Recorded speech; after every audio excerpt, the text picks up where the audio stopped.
जय Shri Krishna friends, welcome to Anurag astrology. दोस्तों, आज मैं एक बहुत ही great personality late Shri Ramanand Sagar ji की कुंडली के बारे में विश्लेषण करने जा रहा हूं। सबसे पहले तो मैं इन्हें झुककर प्रणाम करता हूं कि इतने ग्रेट पर्सनालिटी की वजह से ही आज हमें रामायण के बारे में बहुत कुछ सीखने मिला, हमें प्रेरणा मिली। अगर हम रामायण देखते ही नहीं तो उसके बारे में पढ़ने की भी बहुत से यूथ्स की और यंगस्टर्स की इच्छा भी ना होगी। आज हमें रामायण के बारे में बहुत से कैरेक्टर्स, श्री कृष्ण भगवान के बारे में बहुत से कैरेक्टर्स और सीरियल में क्या है वो कैरेक्टर्स देख के ही हमें प्रेरणा मिली और बाद में हम डीप में वो टॉपिक्स के ऊपर पढ़ सके।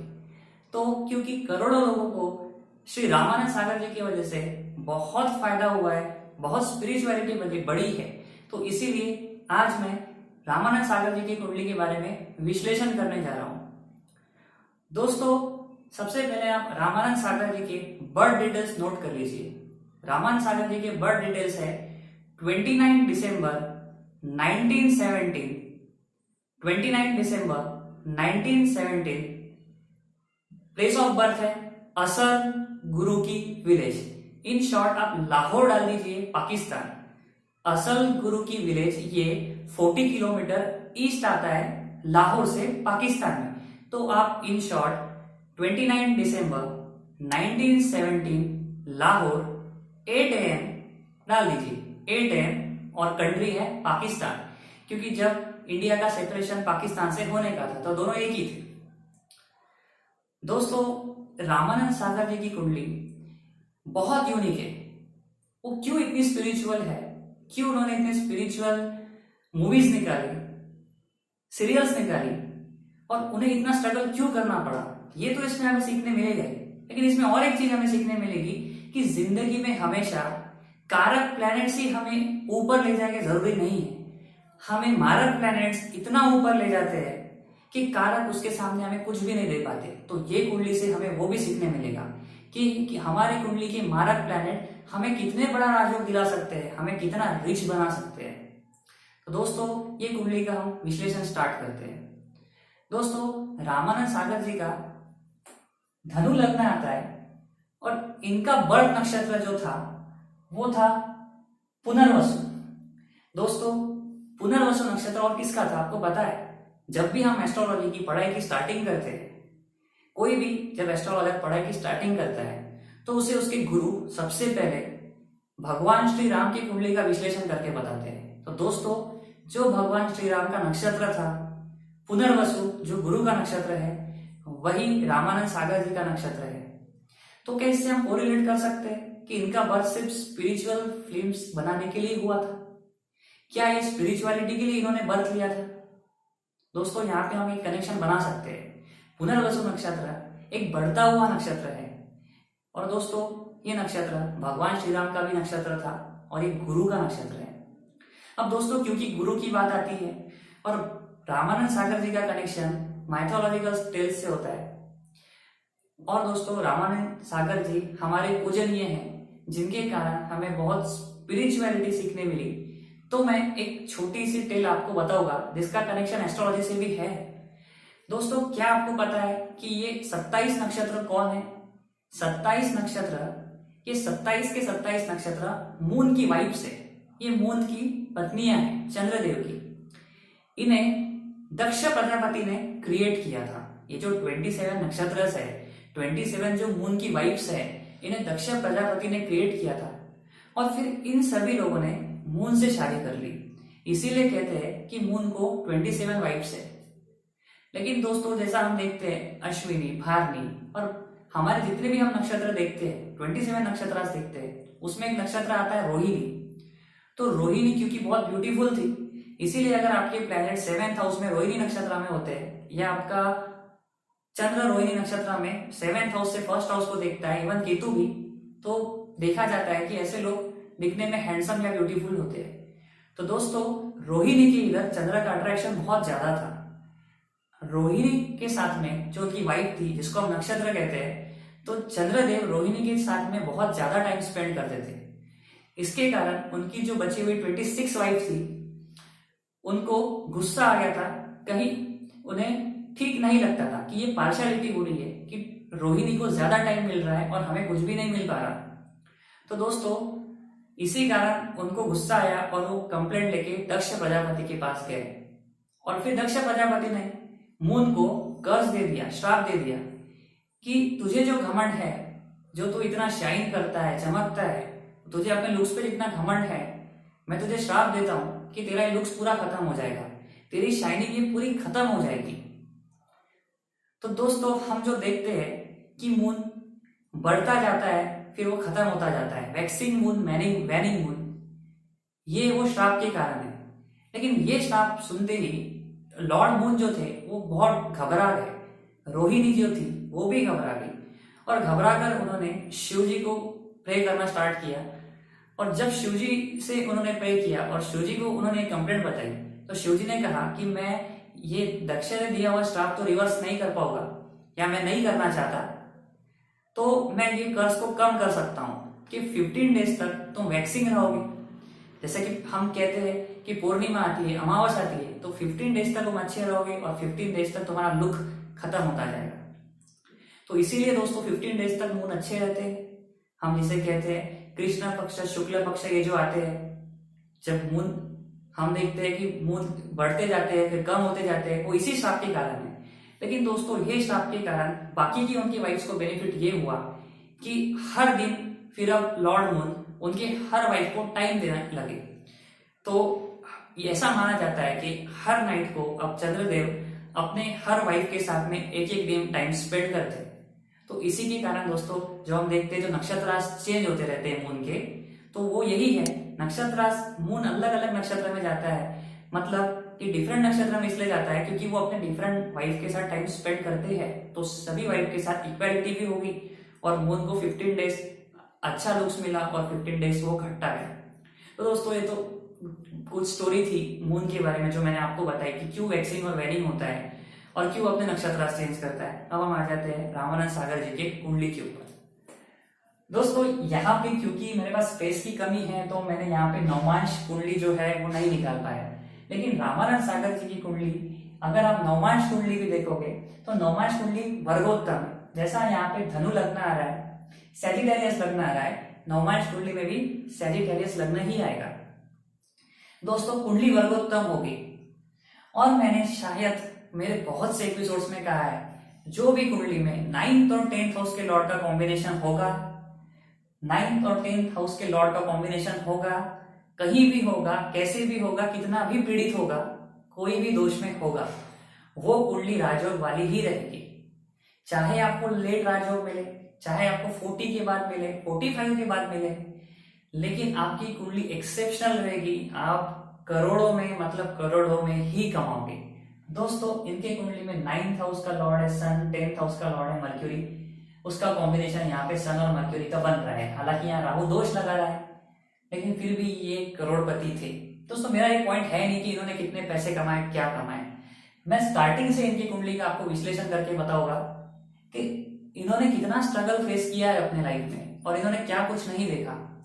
दोस्तों इनकी लाइफ की स्टार्टिंग होती है, क्योंकि पुनर्वसु नक्षत्र है तो इनकी लाइफ की स्टार्टिंग होती है गुरु से। इनकी फर्स्ट दशा जो थी गुरु की थी। अभी मैंने रेट्रोग्रेड प्लैनेट की सीरीज खत्म की है, मैंने उसमें कहा था अगर आपका कोई भी प्लैनेट रेट्रोग्रेड होता है तो वो हाउस को स्ट्रेंथ मिलती है, वो हाउस स्ट्रांग हो जाते हैं, लेकिन वो जहां बैठेगा वहां पे अप्स एंड डाउन्स लाएगा। बुरे हाउसेस में अगर बैठेगा तो प्रॉब्लम लाएगा, अच्छे हाउसेस में बैठेगा तो जहां बैठेगा वहां थोड़ा कम प्रॉब्लम लाएगा, थोड़े अप्स एंड डाउन्स लाएगा। बुरे हाउसेस में बैठेगा तो ज्यादा अप्स एंड डाउन्स लाएगा, लेकिन जो हाउसेस का वो लॉर्ड है वो हाउसेस को स्ट्रेंथ मिल जाएगी। इनका जो गुरु है दोस्तों वो 6th हाउस में बैठा है, बुरे हाउस में बैठा है। लाइफ की स्टार्टिंग ही इनकी कैसी हो रही है, 6th हाउस से हो रही है। एक्टिवेशन किसको मिल रहा है, 1st हाउस को, 4th हाउस को, क्योंकि गुरु की दशा है 6th हाउस में जाके बैठ गया रेट्रोगेट होके। 1st हाउस को, 4th हाउस को स्ट्रेंथ मिल गई, लेकिन क्योंकि रेट्रोगेट है पावरफुल हो गया, अब 6th हाउस में बुरे हाउसेस में जाके बैठ गया। या तो बीमारियां देगा, मैटर करता है नक्षत्र पे, अष्टक वर्ग षड वाला सब देखना पड़ता है कि बुरे रिजल्ट देगा कि अच्छे देगा। मैंने सब देख लिया है, यहाँ बुरे रिजल्ट देगा। दोस्तों क्योंकि 6th हाउस से ही फर्स्ट दशा स्टार्ट होगी, या तो डिसीजेस देगा या तो बहुत ज्यादा तकलीफें देगा। जैसे ही इनकी दशा स्टार्ट हुई दोस्तों गुरु की, इनको किसी और को, इनके कोई नियर वन रिलेटिव को इन्हें दे दिया गया था। इनके नियर वन रिलेटिव ने इनको एडॉप्ट कर लिया था। तो इतने कम एज में रामानंद सागर जी को एडॉप्ट कर लिया गया और ये एडॉप्शन के कारण उनके माँ को, उनके मम्मी को बहुत स्ट्रेस आया। उनकी माँ ये सह ना सकी और चंद्रकेतु जो युति आपको यहाँ पे दिख रही है, चंद्रकेतु आपको जो कॉम्बिनेशन यहाँ दिख रहा है, उसने काम कराया। इनके माँ की, मदर की बहुत कम एज में डेथ हो गई। अब दोस्तों आप देख सकते हो यहाँ पे केतु जो है अर्द्रा नक्षत्र में है। जेमिनाई का केतु बहुत स्ट्रांग होता है, उसमें वो अर्द्रा नक्षत्र में है। राहु जो इनका है मूल नक्षत्र में, जो केतु का नक्षत्र है, केतु है राहु के नक्षत्र में। जब भी राहु और केतु नक्षत्र एक्सचेंज करेंगे, ऐसे इंसान की लाइफ बहुत स्ट्रगल वाली होती है। कोई ना कोई एक सेक्टर में उसको बहुत स्ट्रगल देखने मिलता है और ऐसे टाइम पे प्लैनेट्स बहुत फास्ट रिजल्ट देते हैं।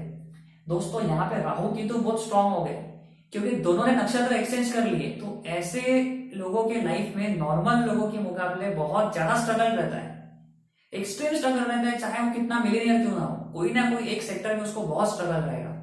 क्योंकि यहाँ पे चंद्र केतु युति है और केतु स्ट्रांग बन रहा है, तो इनको जल्दी रिजल्ट मिला। इनके माँ से इनका सेपरेशन हो गया, शॉक लगा इनकी मदर को।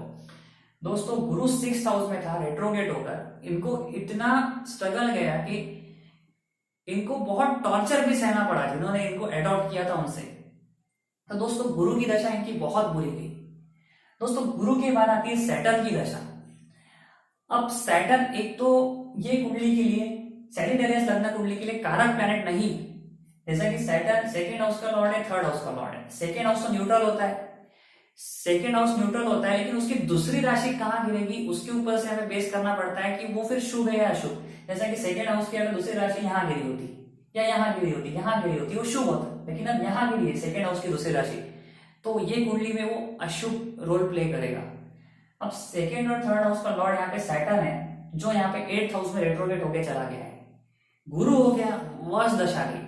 अब आई सैटर्न की, बुरे हाउसेस का लॉर्ड बुरे हाउस में बैठा है, रेट्रोगेट होके स्ट्रांग होके 8th हाउस में मारक होके बैठा है। इनको इतना सहना पड़ा, इतना हार्ड वर्क करना पड़ा, जहां भी जाते थे इनको सक्सेस नहीं मिलती थी। इनको बिल्कुल सक्सेस नहीं मिली, इनको हर जगह पे फेल्यूर ही फेल्यूर सहना पड़ा। दोस्तों क्योंकि यहाँ पे सैटर्न है, आप देख सकते हो मैंने कहा था सैटर्न कौन से राशि में बैठना है वो भी देखना चाहिए। हमने हाउस तो देख लिया, बुरे हाउस में बैठा है, राशि के चंद्र में बैठा है, उसके एनिमी की राशि, सैटर्न के एनिमी की राशि है, सैटर्न चंद्र की राशि में बैठा है। सैटर्न और चंद्र की कुछ खास कॉम्बिनेशन नहीं होता। तो दोस्तों अब चंद्र की पोजीशन देखिए कैसी है। यहाँ तो बुरे राशि में बैठ गया, अब चंद्र केतु के साथ में है। जिसके राशि में बैठा अगर वो प्लेनेट अच्छा होता है तो फिर सैटर्न का रिजल्ट यहाँ पे मीडियम तो भी होता, अच्छा होता। लेकिन यहाँ पे चंद्र भी केतु के साथ बैठ के एफ्लिक्शन में आ गया है। तो दोस्तों सैटर्न तो यहाँ बहुत ही बुरा हो गया। सैटर्न ने इनको बहुत वर्स्ट रिजल्ट दिया, बहुत वर्स्ट रिजल्ट दिया लगभग। दोस्तों क्योंकि लग्न 6th हाउस में रेट्रोगेट है, सैटर्न रेट्रोगेट है, तो ऐसे लोगों की स्टार्टिंग की लाइफ बहुत खराब जाती है, इतनी खराब कि आप इमेजिन भी नहीं कर सकते। तो स्टार्टिंग फेज कहा मैंने, बात का नहीं, जहां पे स्टार्टिंग फेज जो इनका था बहुत बुरा गया, पैसों से रिलेटेड बहुत बुरा गया, कुटुंब स्थान है सेकंड हाउस बहुत बुरा गया, लग्न 6th हाउस में बहुत भटकना पड़ा, मां से इनका डिटैचमेंट हो गया, इनका बहुत बुरा गया। अब ये लगभग आ चुके थे 32-35 के एज में, ये एज ये क्रॉस कर चुके थे। 32 की एज मतलब स्टार्टिंग का फेज माना जाता है। 32 के बाद अगर आपके अच्छे पेरेंट्स हैं तो आपके राजयोग की स्टार्टिंग होती है। दोस्तों सैटर्न के बाद आता है बुध, बुध की महादशा इनकी स्टार्ट हो गई। अब दोस्तों देखो बुध इनका 10th हाउस का लॉर्ड है, वर्क हाउस का लॉर्ड है। क्योंकि इनका बुध वर्क हाउस का लॉर्ड है, जैसा ही सैटर्न का एंडिंग था, सैटर्न खत्म हुई, मर्क्यूरी इनका स्टार्ट हुआ, तो इनको बहुत सारी फिल्म्स मिलना स्टार्ट हो गई। ये गाने लिखते थे, ये स्टोरीज लिखते थे, इन्होंने बहुत सारे स्टूडियोज के लिए, बहुत सारे डायरेक्टर्स के लिए स्टोरी, स्टार्टिंग में इन्होंने स्टोरीज लिखने का काम किया। डायरेक्शन में आने के पहले इन्होंने स्टोरीज लिखने का काम किया। देखो जब भी किसी का राहु, जब भी किसी का सन डैमेज होगा, मून डैमेज होगा, सबसे पहले तो वो प्योर सोल होगी, क्योंकि वो अपने आप में ही बहुत सोचते हैं, परेशान होते हैं लोग। तो राहु जिसका सन और मून दोनों डैमेज हो गए वो प्योर सोल रहेंगे। वो ऐसे चीजें लिखेंगे जहां पे स्पिरिचुअलिटी बहुत रहेगी, जहां पे गम बहुत रहेगा। वो डीप थिंकिंग में जाएंगे। अगर गम नहीं है, स्पिरिचुअलिटी नहीं है, तो बहुत गहरी सोच होगी। सन भी डैमेज है, मून भी डैमेज है, दोनों डैमेज है। और क्योंकि दोनों डैमेज है तो ऐसे जो लोग होते हैं बहुत विचार करते हैं, बहुत बहुत सोचते हैं, दिल के बहुत साफ होते हैं, किसी को भी जल्दी से डोनेट कर देते हैं, किसी की भी जल्दी हेल्प करते हैं, क्योंकि अंदर से बहुत दुखी होते हैं। सन भी डैमेज है, मून भी डैमेज है, लेकिन क्योंकि सन से मून सेवेंथ है, मून से सन सेवेंथ है, तो ये पूर्णिमा का योग बनता है। तो जब भी मून से सन जितना दूर होगा उतने आपको राजयोग मिलेंगे, और सन और मून जितने नजदीक होंगे आपके राजयोग कम होंगे। तो दोस्तों अब देखो, इनकी जैसी बुध की दशा स्टार्ट हुई, इनका वर्क हाउस का लॉर्ड एक्टिवेट हुआ, राहु के साथ है, इनको काम मिलना चालू हो गया, इनको बहुत अच्छा काम मिलना चालू हो गया। लेकिन क्योंकि अब बुध बैठा है गुरु के राशि में, और गुरु है 6th हाउस में, जिसके राशि में बैठा उसका लॉर्ड वीक है, और बुध खुद रेट्रोगेट है, जिसके राशि में बैठा उसका लॉर्ड देखना पड़ता है, उसका लॉर्ड वीक है, और बुध रेट्रोगेट है, बुध राहु के साथ में भी है। हालांकि अच्छे हाउस के लॉर्ड के साथ, जब भी अच्छे हाउस के लॉर्ड के साथ राहु केतु रहेंगे अच्छा रिजल्ट देंगे। तो यहाँ पे क्या हुआ, राहु अच्छे हाउस के लॉर्ड के साथ है, इसने बुध को संभाला, इसने अच्छा काम दिया।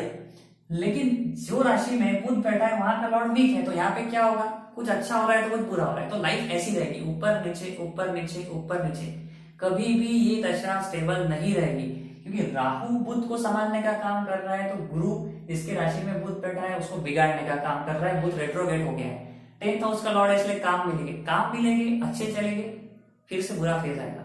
दोस्तों कुछ ऐसा ही हुआ, इनको बहुत काम मिलते गए, लेकिन जो फिल्म इन्होंने डायरेक्ट की वहां पे, मैंने ऐसा पढ़ा है, वहां पे इनको बहुत फ्लॉप्स फिल्म्स देखने मिली, बहुत इनकी खुद की बनाई हुई फिल्में बहुत फ्लॉप हुई, और फिर से इनका बुरा फेज आ गया। देखिए दोस्तों, लगभग इनकी 50 की एज, 45-50 की एज हो चुकी है, और बुध ने इन्हें जो दिया, बुध से इनका स्टार्ट हुआ, लेकिन अब तक इनको बहुत स्ट्रगल करना पड़ा। अब हम आते हैं कुंडली के मेन पॉइंट पे, अब हम आते हैं केतु पे। जैसा इनका केतु स्टार्ट हुआ, अब हम देखते हैं हर कुंडली में कि केतु को बहुत बुरा माना गया है। ऐसा माना गया है कि केतु बुरा होता है, केतु बुरे रिजल्ट देता है। लेकिन दोस्तों इनके पीरियड का जो फॉर्चुनेट पीरियड टाइम था, सबसे बेस्ट टाइम इनके जिंदगी का जो था, शुक्र के बाद में वो केतु का ही था, क्योंकि केतु में जहां पे ये हाथ लगा देते वो सोना बनता जाता था। अगर आप इनके सन ने जो बुक लिखी है उनके बारे में आप पढ़ोगे, जो मैंने पढ़ी है, उसमें आपको दिखेगा कि जो पीरियड इनका बहुत एकदम पिक पीरियड था वो केतु का पीरियड था। तो क्यों दोस्तों, केतु 3 नंबर की राशि में स्ट्रांग हो गया। सबसे पहली बात, केतु 3 नंबर की राशि में जेमिनी में स्ट्रांग हो गया, अर्ध नक्षत्र में है, राहु के नक्षत्र में। केतु किसके राशि में बैठा है, केतु बैठा है बुध के राशि में। बुध इनका 10th हाउस का लॉर्ड है, बुध इनका 10th हाउस का भी लॉर्ड है, और 7th हाउस का भी लॉर्ड है। और दोस्तों बुध जो है कंपैरेटिवली बहुत स्ट्रॉन्ग प्लैनेट है, क्योंकि बुध जो है ये 1st हाउस में बैठा है विद राहु। दोस्तों बुध 10th हाउस का भी लॉर्ड है, तो यहाँ पे एक्टिवेट क्या हो रहा था, एक तो केतु स्ट्रॉन्ग, केतु बुध की राशि में बैठा है। आपने ये पढ़ा होगा कि केतु और बुध सबसे फास्ट रिजल्ट देते हैं। महादशा केतु की और बुध की जब स्टार्ट होती है सबसे फास्ट रिजल्ट वाली होती है। अब केतु बुध की राशि में है, तो बुध सबसे फास्ट रिजल्ट देने वाला प्लेनेट है, और केतु भी सबसे फास्ट रिजल्ट देने वाला प्लेनेट है। और यहाँ पे बुध आप देख सकते हो 1st हाउस में अच्छा होके बैठा हुआ है। दोस्तों क्योंकि केतु खुद स्ट्रांग है, जिसके राशि में बैठा है वो मीडियम से ज्यादा ही स्ट्रांग है, बहुत अच्छा है, और केतु खुद तो बहुत स्ट्रांग है ही। तो दोस्तों क्योंकि यहाँ पे दो फास्ट रिजल्ट गिविंग प्लैनेट्स का कनेक्शन आ रहा है, तो इनको केतु ने बहुत अच्छा राजयोग दिया। ये जो काम करते थे वो अच्छे होते थे। केतु स्ट्रांग है, केतु रिजल्ट देने ही वाला था, जो काम करते थे बहुत अच्छे करते थे। दोस्तों केतु खत्म हुआ, अब आया इनकी लाइफ का असली पीरियड, जहां से हम सब लोग इन्हें जानते हैं, रामायण। इन्होंने जो रामायण बनाया वो बनाया वीनस के पीरियड में। दोस्तों ये कुंडली के लिए वीनस 6th हाउस का लॉर्ड है, 11th हाउस का लॉर्ड है। अब देखिए मारक ग्रह इन्हें रिजल्ट दे रहे हैं, और कारक ग्रह तो इन्हें रिजल्ट दे ही नहीं रहे, क्योंकि कारक ग्रह वीक है और मारक ग्रह स्ट्रांग है। तो दोस्तों मारक ग्रह अगर अच्छे रहते हैं तो बहुत अच्छा रिजल्ट देंगे, कुछ लेना देना नहीं है हाउसेस कौन से है।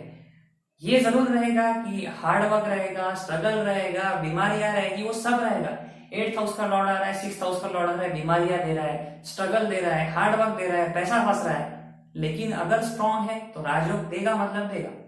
वीनस का पीरियड स्टार्ट हुआ दोस्तों, और आप देख सकते हो वीनस यहाँ पे शनि के राशि में, अपने फ्रेंड के राशि में। वीनस का पीरियड स्टार्ट हुआ, रामायण बना, और वो इतना ज्यादा हिट गया कि मैंने पढ़ा है कि 65 करोड़ लोग रामायण को देखते थे पूरी दुनिया में। दोस्तों आप और एक देख सकते हो कि यहाँ पे हम लोग देखेंगे कि वीनस की राशि में जुपिटर बैठा है। अब जुपिटर स्ट्रांग है, वीक है, उस पर फोकस मत करो, लेकिन वीनस के राशि में जुपिटर बैठा हुआ है तो इनका वीनस तो एक्टिव हुआ, लेकिन ये 2 हाउसेस पे एक्टिवेट हो गए क्योंकि जुपिटर वहां बैठा है। तो दोस्तों जुपिटर एक्टिवेट हुआ मतलब लग्न एक्टिवेट हुआ, 4th हाउस पे एक्टिवेट हुआ, और मेन महादशा जो थी लाभेश की थी। वीनस यहाँ पे, अपने वीनस ने यहाँ पे बहुत अच्छा रोल प्ले किया है, क्योंकि वीनस के राशि में कोई बुरे प्लैनेट नहीं बैठे हैं। अगर कहेंगे कि जुपिटर थोड़ा वीक भी है तो बुरा नहीं है, वीनस के राशि में बैठा है, और वीनस जहां बैठा है वो सैटर्न की राशि है। तो दोस्तों यहाँ पे वीनस ने इनको बहुत अच्छा रिजल्ट देने का काम किया। जैसा ही दोस्तों इनका वीनस खत्म होता है फिर इनका सन आता है। सन तो भाग्येशी है, तब भी इनका बहुत अच्छा पीरियड चालू था, सन का पीरियड भी इनका अच्छा गया। और दोस्तों जैसे ही इनका सन खत्म होता है फिर इनका आता है मून, और मून की दशा में ये चल बसे, क्योंकि 2nd हाउस को, 7th हाउस को और 8th हाउस को मारक हाउसेस माना जाता है। इनमें जो प्लैनेट बैठेंगे वो मार्केश का काम करेंगे। दोस्तों मून एक्टिवेट हुआ, मून ने मार्केश का काम किया, ये दशा में कोई नहीं जाएगा, ये दशा में कोई नहीं जाएगा। यहाँ प्लैनेट बैठा है कोई नहीं जाएगा, इवन ये दशा में भी नहीं जाएगा। यहाँ प्लैनेट जो बैठे रहते हैं और यहाँ जो बैठे रहते हैं 3 हाउसेस में, 2nd, 7th और 8th, यहाँ पे जाने के बहुत चांसेस रहते हैं। हालांकि ये कोई प्रेडिक्ट नहीं कर सकता। तो मून की दशा में ये चले गए, मून की दशा में इनकी डेथ हो गई। इतना सारा इन्हें लाइफ इसीलिए मिला, सैटर्न 8th हाउस में स्ट्रांग होकर बैठा था। मैंने कहा था कोई भी प्लैनेट स्ट्रांग वीक नहीं होता, कोई भी प्लैनेट पूरा स्ट्रांग नहीं होता, कोई भी प्लैनेट पूरा बुरा नहीं होता, कोई प्लैनेट पूरा अच्छा नहीं होता। सैटर्न रेट्रोग्रेड होके इतना पावरफुल होके 8th हाउस में बैठा है, लॉन्ग लाइफ तो रहनी थी दोस्तों, लॉन्ग लाइफ जी, लेकिन बहुत स्ट्रगलफुल लाइफ गई। अब मैंने जो इतनी स्टोरी बताई आपको, इसमें आपने देखा होगा कि इनके लाइफ में अच्छे फेज थे तो बुरे फेज ज्यादा थे, लेकिन राजयोग मिला, स्पिरिचुअलिटी मिली, सब कुछ मिला, और आज भी हम इनका नाम ले रहे हैं, आज भी हम इन्हें झुक कर प्रणाम कर रहे हैं। तो ये बहुत बड़ी पर्सनैलिटी थी, वर्गोत्तम चार्ट था इनका, 9th और 10th हाउस का कॉम्बिनेशन था। इसीलिए दोस्तों रामानंद सागर जी को इतना सक्सेस मिला। आप मेरे साथ बने रहे, अब हम एस्ट्रोलॉजी की दूसरे वीडियोस बनाना चालू करेंगे। आप सभी लोगों को